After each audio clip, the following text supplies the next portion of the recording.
Okay, so for today's video, I have some tips and tricks regarding punk rock. So I went ahead and I tried challenging myself to make a punk rock track, and it's coming together pretty well. Doing some internet research, it turns out there's actually really good plugin I want to share with you guys to let you guys know there actually is a even better shortcut if you're trying to make punk rock. So here it is real quick. Okay.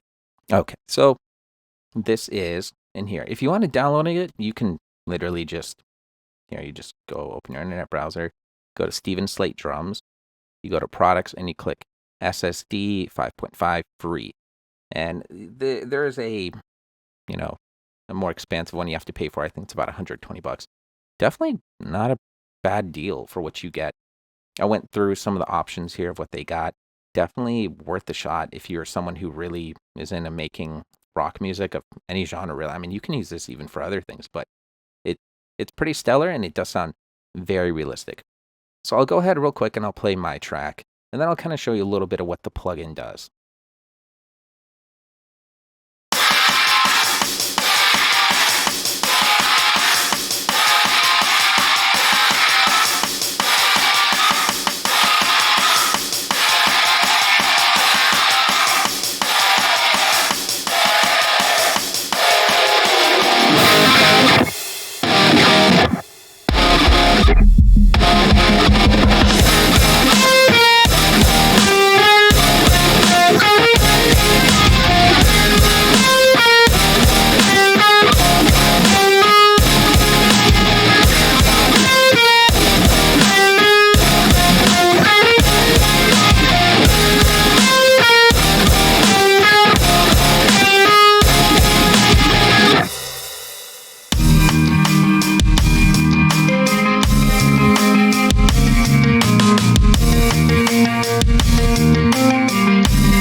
Anyway, you get the idea.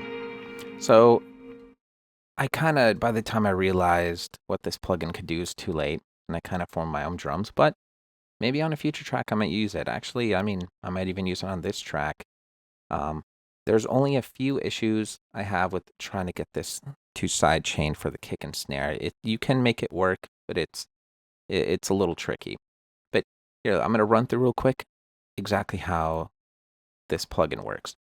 So right within Create, there is different categories. The free version only comes with one, but there's different presets. So I'll go ahead and I'll play the sample real quick, kind of give you an idea of what it sounds like. So here, let's loop it real quick.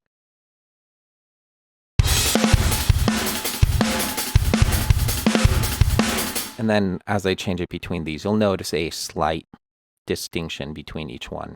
So this one, given the name Dry and Tight, it does not have much reverb to it. It's it's literally just tight and dry. And here, I'll go ahead and show you.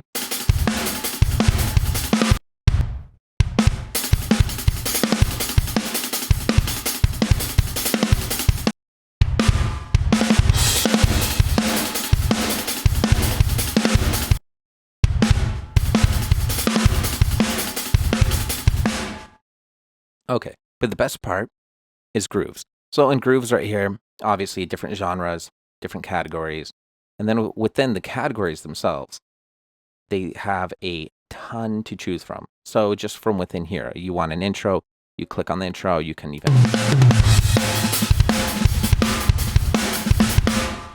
okay, do you want something for the chorus? Here you go.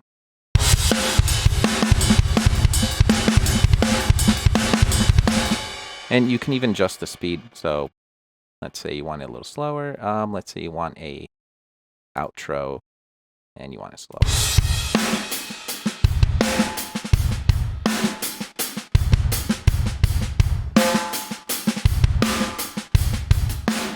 But yeah, you can literally just drag and drop these. So let's say I want a pre-chorus. Let's see what it sounds like.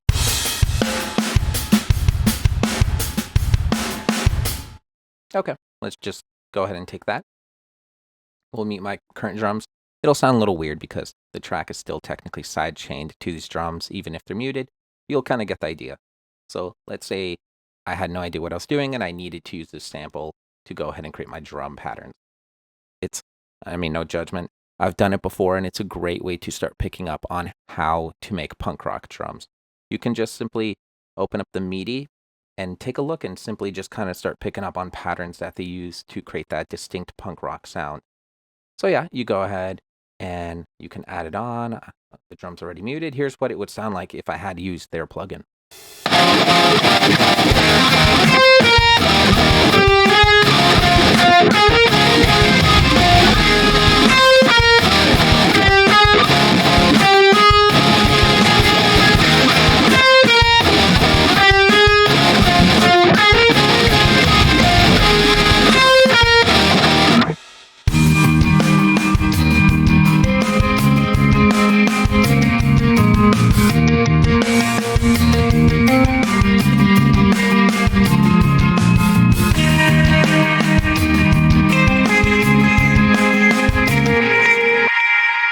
Obviously, you can tell it doesn't quite blend because the track is not, side chained to it, but it does work very well. So just feel free to try it out. It's just something I thought I'd share with you guys. A lot of people don't know there's actually a good amount of free plugins out there that actually work really well. So yeah, I mean, most likely, I definitely see myself actually buying this and definitely using it. It's a pretty good shortcut, and I can easily just go in here and make changes so that the pattern is exactly how I want it. Oh, another thing to keep in mind that I've noticed is it really helps to have kind of two sets of snares. Technically, there's only one, but they're striking it differently. I'll show you right here. That's a snare. That's a snare. But you notice this one is slightly higher pitched. Sorry. And that creates the variation you need when it comes to drums. Mine, however, sure, I went in there and I tried to make it sound live, but it just doesn't have that sound you would get from this right here. So this thing does have some advantages where it has kind of, within the grooves, slightly different variations of the same snare, and it really does create a more live sound. So yeah, that's it for today's video. Just feel free to go on the website and download it if it's something you're interested in. Just something I wanted to share with you guys to help speed up your workflow. Anyway, if you like this video, definitely follow me on Instagram, SoundCloud, leave a like or subscribe. It's all appreciated, and I should have another video out shortly.